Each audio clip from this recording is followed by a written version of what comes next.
Un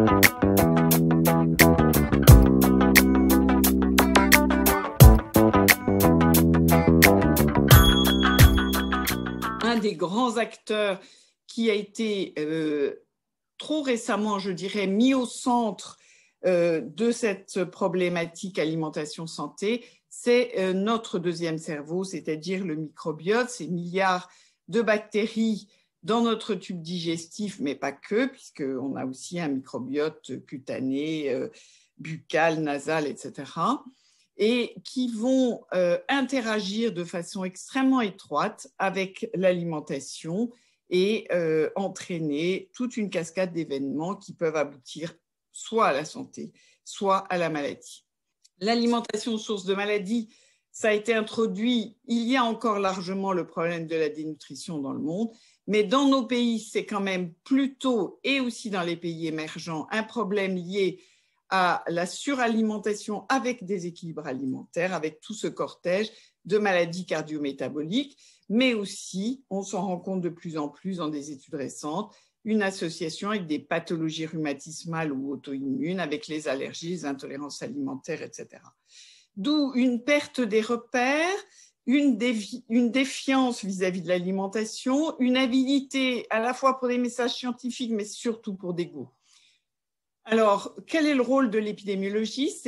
D'identifier les différents comportements et de les associer au risque de maladie, donc des études de qualité, étudier aussi l'évolution des comportements et son impact sur la santé, identifier de nouvelles méthodes scientifiques pour améliorer l'inférence causale et donc la solidité des messages, et puis utiliser ces travaux pour délivrer des messages qui soient simples, qui soient clairs, qui ne soient pas culpabilisants. Et là aussi, pour étayer nos messages, il est important de travailler sur les interactions avec la biologie pour mieux comprendre les mécanismes impliqués.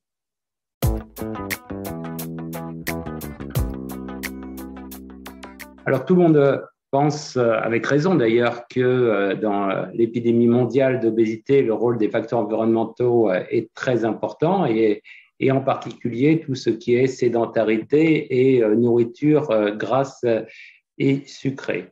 Mais en réalité, une grande partie de la variation du poids entre individus s'explique par la génétique, comme l'ont montré les études de jumeaux, des vrais jumeaux ou des faux jumeaux, comme dans ces photos historiques, ou plus récemment, des études de plusieurs milliers de jumeaux.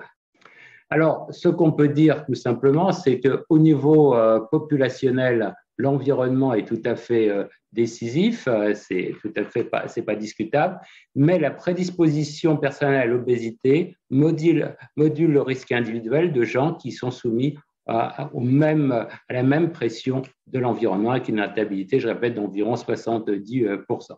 Non seulement le poids des gènes, mais le rôle de ces gènes. Très clairement, l'obésité monogénique, c'est un défaut de satiété avec une faim irrépressible et le traitement n'est certainement pas de faire de la chirurgie bariatrique qui ne sert à rien chez la plupart de ces patients.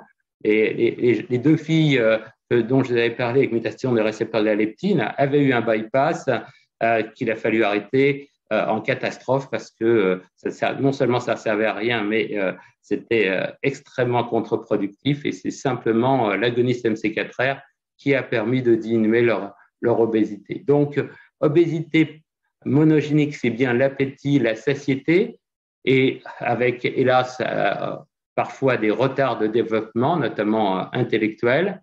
Par contre, l'obésité polygénique, c'est autre chose. Nous avons regardé l'expression des gènes où les gènes associés à l'obésité commune étaient exprimés dans le cerveau. Ce n'était pas du tout dans l'hypothalamus, comme vous pouvez le voir ici, mais c'était dans l'insula nigra, dans l'insula, la substance noire et l'hippocampus, qui sont des régions extrêmement bien connues, modulant les comportements, l'addiction et le mécanisme des récompenses.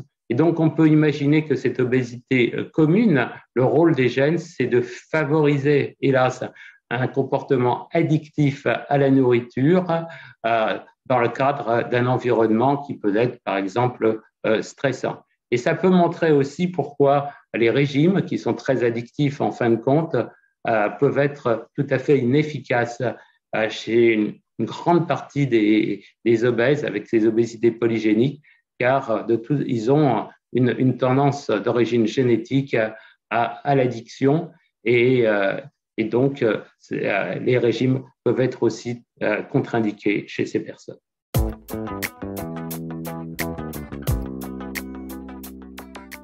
L'obésité n'est pas reconnue en France comme étant une pathologie, c'est-à-dire que l'OMS l'a reconnue depuis 1997, Europe qui fait énormément de choses sur l'obésité, mais au final, il y a quelque chose qui me paraît pour moi être un non-sens, et en fait une manque de logique, c'est qu'il n'y a pas la reconnaissance de l'obésité comme étant une maladie. Si on fait une autre bascule sur la population générale en France, c'est que en fait on a quasiment la moitié de la population qui est atteinte de surpoids et d'obésité. Donc si on fait des chiffres, on se retrouve avec 33 millions de Français qui sont en surpoids et en obésité, dont 8 millions d'obèses. 8 millions d'obèses. Est-ce qu'évidemment, on pourrait se dire que dans ces 8 millions d'obèses, il y a aussi des enfants.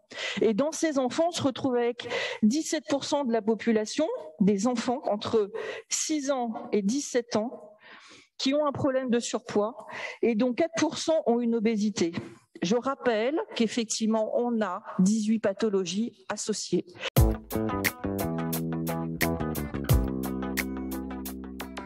Premier mythe, l'obésité de l'enfant est la conséquence d'une mauvaise hygiène de vie. Eh bien non, ce serait trop simple, sinon on les aurait tous guéris. Philippe Rogel, avec lequel j'ai été interne en 1986, avec lequel on travaille depuis très très longtemps, a dit que c'est une injustice génétique et je la confirme. Moi, je suis un clinicien, je ne suis pas du tout un chercheur. 0,5 ans, 13, 18 ans, ça ne marche pas. 6, 12 ans, ça marche. Mais regardez, c'est le problème des statistiques. 120 grammes pour des garçons de 27,5 kg. C'est donc statistiquement significatif, cliniquement insignifiant. La médecine ne se fait pas sur des chiffres, elle se fait sur des patients. Et puis je pense que tous ces messages qu'on entend depuis longtemps ont largement aggravé la discrimination des enfants et des familles d'obèses. Et je pense que Anne-Sophie ne dira pas le contraire, et probablement contribué à l'explosion des troubles du comportement alimentaire qu'on constate depuis pas mal de temps. Ensuite, juste deuxième chose très importante. Savez-vous le pays dans lequel il y a le plus d'enfants obèses au monde? Vous ne trouverez pas. C'est les îles des Kiribati. Les îles de l'océan Pacifique sont les endroits du monde où il y a le plus d'enfants obèses. Et il a été montré, je pensais que Philippe allait le dire, dans une publication de Nature Genetics en 2016, il a été montré qu'il y avait une sélection génétique avec le gène CREBRF, qui est un gène induit par la famine, c'est-à-dire le jeûne, donc la famine. Et donc, ils ont probablement été sélectionnés par les famines, qui a tué ceux qui n'avaient pas ces gènes-là et qui a fait persister aux autres. Et aujourd'hui, l'endroit du monde où il y a le plus d'enfants obèses, ce sont les îles de l'océan Pacifique. J'ai eu la chance d'aller plusieurs fois à Tahiti. Il y a vraiment beaucoup d'enfants obèses. Alors, vous voyez, c'est plus compliqué d'expliquer ensuite avec tout ça. Et on retrouve un gène de prédisposition, mais il a fallu 2016 pour avoir ça.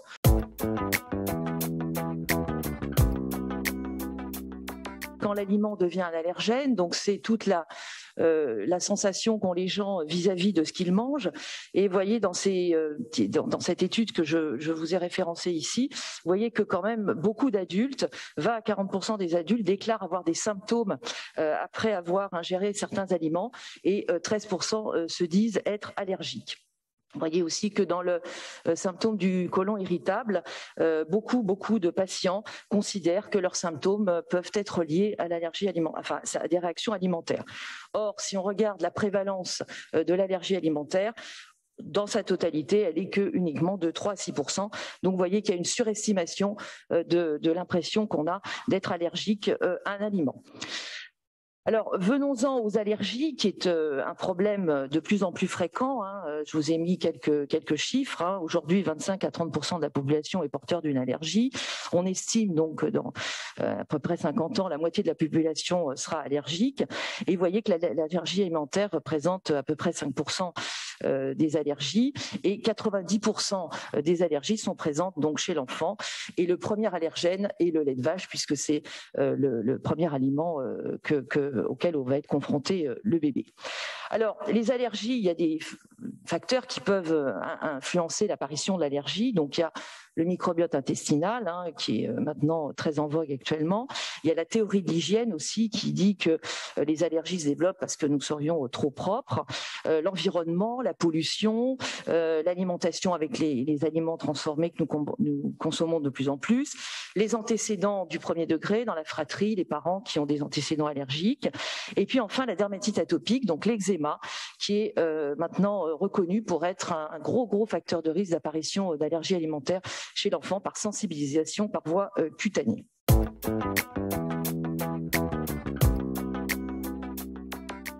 La présentation, je crois que dans les années 90, on considérait que la maladie cœliaque, c'était de façon caricaturale, douleur abdominale, diarrhée, malabsorption, amaigrissement.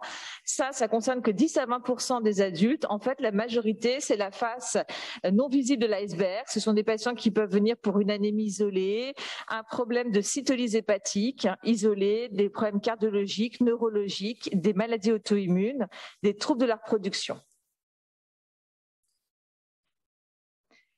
Alors, la question est de savoir, est-ce qu'il s'agit d'une hypersensibilité au gluten ou à des aliments qui contiennent par ailleurs ce qu'on appelle des FODMAP. Qu'est-ce que c'est des FODMAP? Ce sont des carbohydrates à chaîne courte qu'on trouve, par exemple, typiquement le fructose dans les fruits, le lactose, le fructane dans le blé. Donc, les FODMAP, c'est quand même très fréquent. Et il y a un essai randomisé double aveugle qui a montré qu'à partir du moment où on faisait un régime pauvre en FODMAP, il n'y avait plus d'impact du régime sans gluten chez les patients hypersensibles au gluten. D'où l'idée que peut-être qu'il y a un phénomène de confusion chez ces patients qui se sentent hypersensibles au gluten entre le gluten et finalement le blé qui contient d'autres choses que la protéine qui est le gluten, qui contient des molécules de stockage énergétique comme le fructane. Donc, le fructane, ça fermente, c'est un FODMAP, c'est un carbohydrate, ça entraîne une distension par libération d'hydrogène dans le côlon et ça entraîne des spasmes et ça entraîne des douleurs abdominales. Par ailleurs, le blé, il y a d'autres protéines que le gluten, comme l'amylase trypsin inhibitor, qui peut-être avoir un petit effet de sensibilisation. Et il y a un enrichissement significatif du blé moderne en fructane et justement dans ces autres protéines comme les amylase trypsin inhibitors par rapport au blé ancestral. Et la question est de savoir si finalement les patients hypersensibles au gluten ne sont pas davantage hypersensibles au blé du fait des modifications qui ont été entraînées dans l'agroalimentaire. Donc, en conclusion, la maladie cœliaque, il faut dépister. C'est une maladie qui est vraiment très polysymptomatique chez l'adulte, mais des études de cohorte et de registres ont montré que les non diagnostiqués avaient une moins bonne survie que les diagnostiqués. D'autre part, lorsqu'il y a des symptômes, le régime sans gluten les améliore et ça permet de prévenir les complications. Il faut dépister dans les groupes à risque, c'est-à-dire les enfants de maladies cœliaques, les patients qui ont des maladies auto-immunes, les gens qui ont des ostéoporoses à un âge précoce inexpliqué. Concernant l'hypersensibilité au gluten, eh bien, peut-être que c'est un phénomène qui est plus prégnant dans les pays riches. Il y a une étude qui montre qu'en Argentine, la proportion des hypersensibles par rapport aux cœliaques est très faible. Et il y a des grandes disparités mondiales. Quand on compare le ratio maladie cœliaque sur patients au régime sans gluten, eh bien, on s'aperçoit que ce ratio est plus faible aux États-Unis qu'en Argentine, où ce qui laisse suggérer qu'en Argentine, ceux qui font régime sans gluten sont vraiment plus des cœliaques que des hypersensibles. Donc, l'hypersensibilité au gluten, a priori, il y a une influence des conditions socio-économiques. Il y a vraiment une maladie grave qui peut donner des troubles avec des conséquences qu'on connaît, voire, je ne vais pas dire la mort, mais presque. Et puis, il y a la mode actuelle, je crois que j'ai bien aimé que M. Kruger ait utilisé ce mot, qui est de dire, finalement, on est peut-être plus mal à manger sans gluten, alors que ça fait des millénaires qu'on mange du blé dans le monde. Oui, mais en fait, il y a dans un cas une maladie intestinale, qui est la maladie cœliaque, avec, c'est vrai, chez l'adulte, beaucoup de cas polysymptomatiques, et c'est vrai qu'elle est enquiquinante, cette maladie, parce que le régime doit être strict, mais en revanche, c'est la seule maladie, c'est une maladie quand même qui se guérit par régime. Donc, c'est les formes graves potentielles, c'est une minorité de patients, et en particulier s'ils suivent mal leur régime. Et dans l'autre cas, c'est un trouble fonctionnel intestinal, mais bien entendu qu'avant de dire que c'est un trouble fonctionnel intestinal, il faut avoir exclu une vraie maladie cœliaque. Voilà, c'est toute la difficulté. Mais après, on ne va pas reprocher à des patients qui se sentent avec un trouble fonctionnel intestinal et qui n'ont pas la maladie cœliaque, on ne va pas leur reprocher de manger sans gluten. C'est simplement que voilà, ils vont payer plus cher. Souvent, les produits sans gluten sont paradoxalement plus riches en FODMAP, en carbohydrates. Donc du coup, je ne sais pas toujours si ça va vraiment les améliorer, plus riches en sucre, parce qu'il y a une compensation parfois justement avec des espèces de sucre qui vont peut-être aussi les ballonner. Toujours est-il que s'ils se sentent mieux comme ça, il faut respecter le bien-être. Et là encore, le régime sans gluten n'entraîne pas de carence.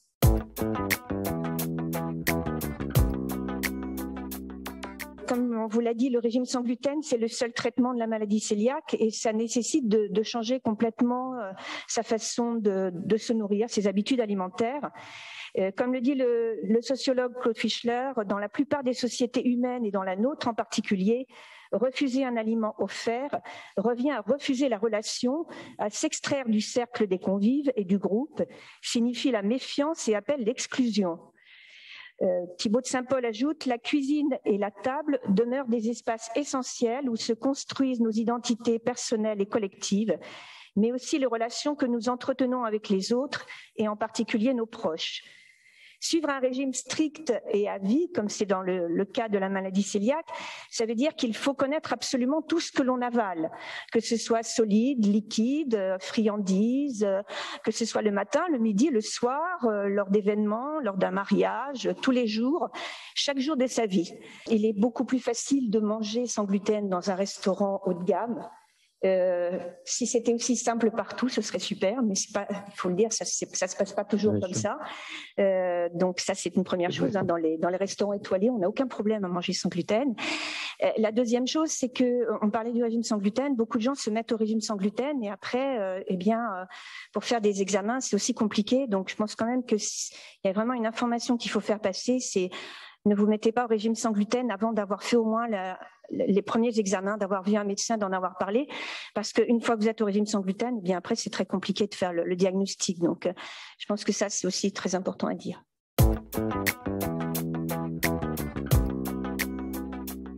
Donc on me parlait du piment. Alors je pensais que je devais parler du piment, mais donc à la recherche presque des piments perdus et de rappeler la formidable aventure des piments dans l'histoire de l'humanité de l'alimentation. Je rappelle que tous les piments étaient concentrés on en consomme depuis 7000 ans et en particulier sur le Mexique et quasiment que sur le Mexique, la Bolivie, un petit peu de l'Amérique du Sud. Et qu'il y a environ 300 variétés de piments. C'est une solanacée, comme la pomme de terre ou la tomate.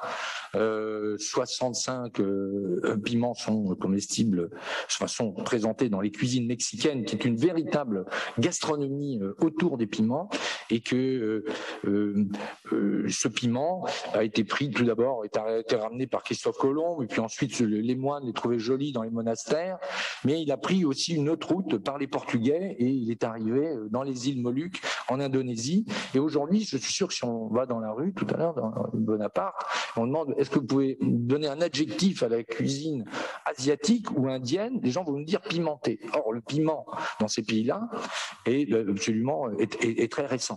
Mais il faut bien comprendre qu'un restaurant, en prenant tous les soins possibles et inimaginables, avec stagiaires, apprentis, croisement d'aliments, on prend une cuillère ici, on prend une cuillère là, ou à quel moment notre responsabilité peut être mise en danger si effectivement il se passe un drame dans le restaurant. Et aujourd'hui, il y a une espèce de vide juridique à ce niveau-là. Et il semblerait, en tous les cas, pour notre part, nous rappelons évidemment à la personne, à la famille, comme quoi nous allons tout faire. Mais nous ne pouvons pas garantir à 100% dans un restaurant ouvert au grand public que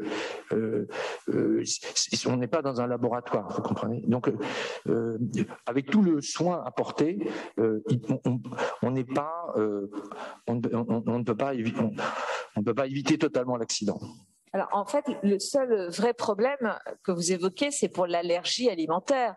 Parce que un cœliaque peut très bien, exceptionnellement, prendre un peu des traces de gluten ou un peu de gluten, il ne va pas en mourir. Par contre, la personne allergique, que ce soit l'allergie au gluten ou à l'arachide ou une autre allergie alimentaire, là, il va y avoir le risque de dette de Quick, c'est dramatique. Mais ce n'est pas le cœliaque qui va avoir son pronostic vital du tout engagé, absolument pas. Enfin, voilà, et c'est vraiment le cas de l'allergie pure qui pose un vrai problème.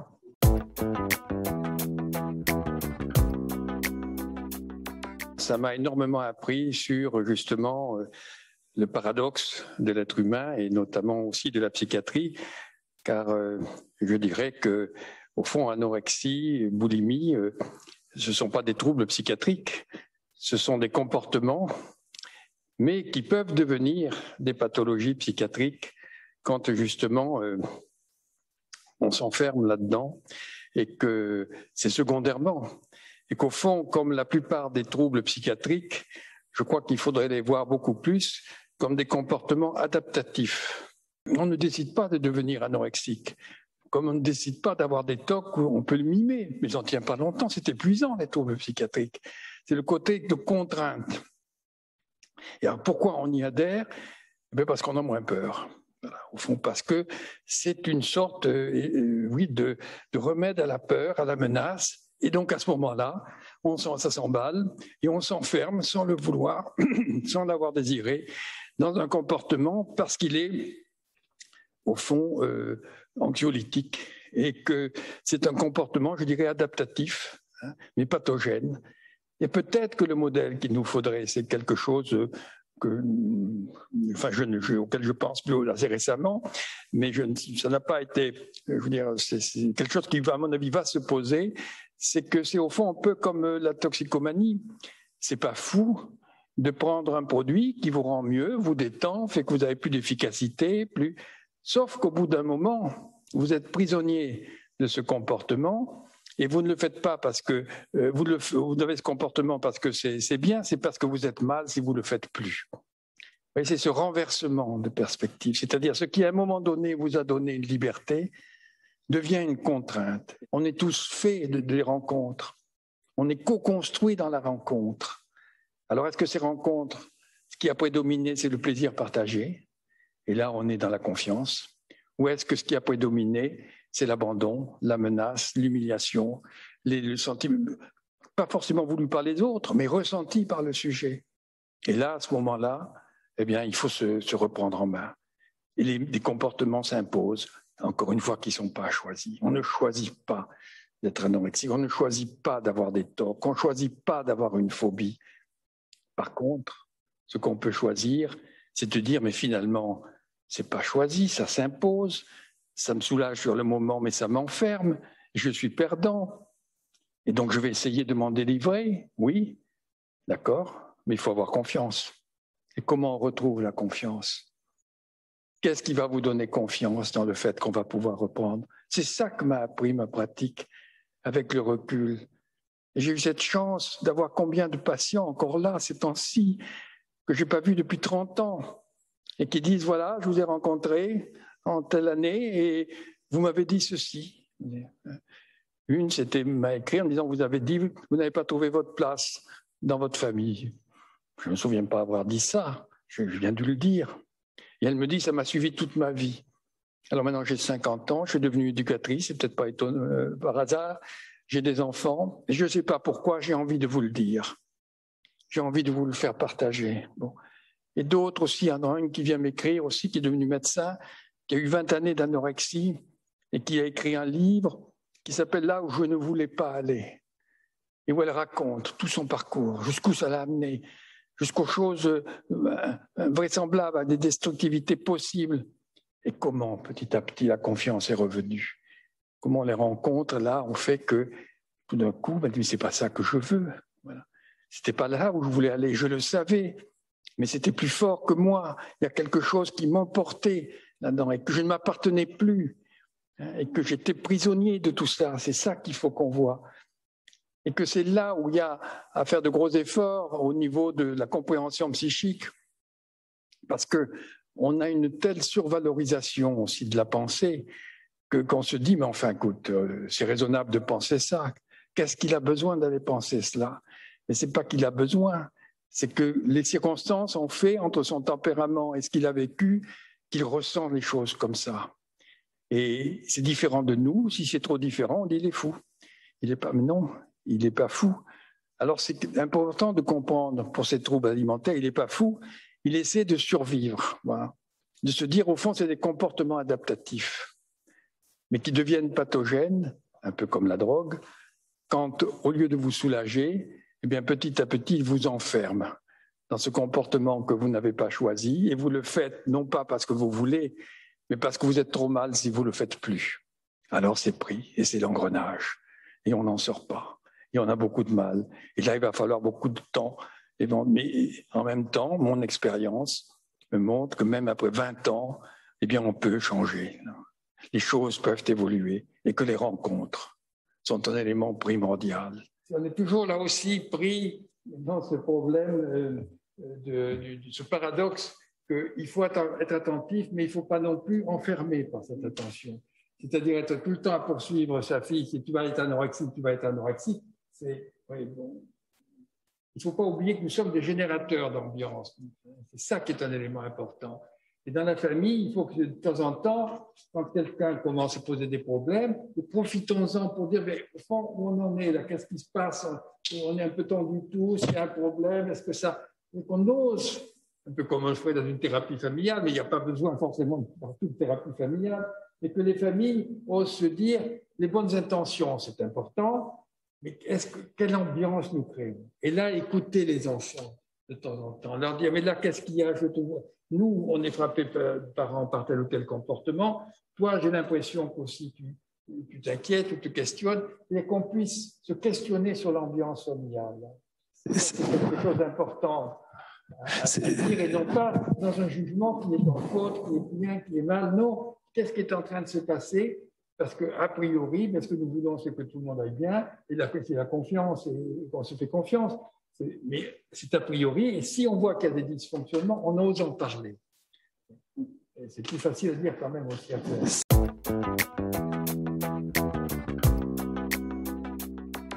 Sachez qu'en ce moment, je suis particulièrement émue d'avoir entendu ce qu'a dit le professeur Philippe Jamet, parce que c'était toute Sandrine. Toute Sandrine. Je vais un peu changer du fait de l'intervention du professeur Philippe Jamet. Quand on est allé pour la première fois à la visite du service du professeur Philippe Jamet, on s'est dirigé vers la psychiatrie. Sandrine avait 16 ans. Et je me souviens, on montait l'escalier mécanique et elle voit qu'on prend la direction psychiatrie. Et là, elle a voulu faire retour en arrière. Et elle m'a dit, mais je ne suis pas folle, maman. Et quand nous sommes arrivés à l'infirmerie, je pense que quand on doit mourir, on doit le sentir. Elle m'a dit, mais maman, je vais mourir. Preuve que l'anorexie n'est pas un désir de mourir, mais est un désir de vie.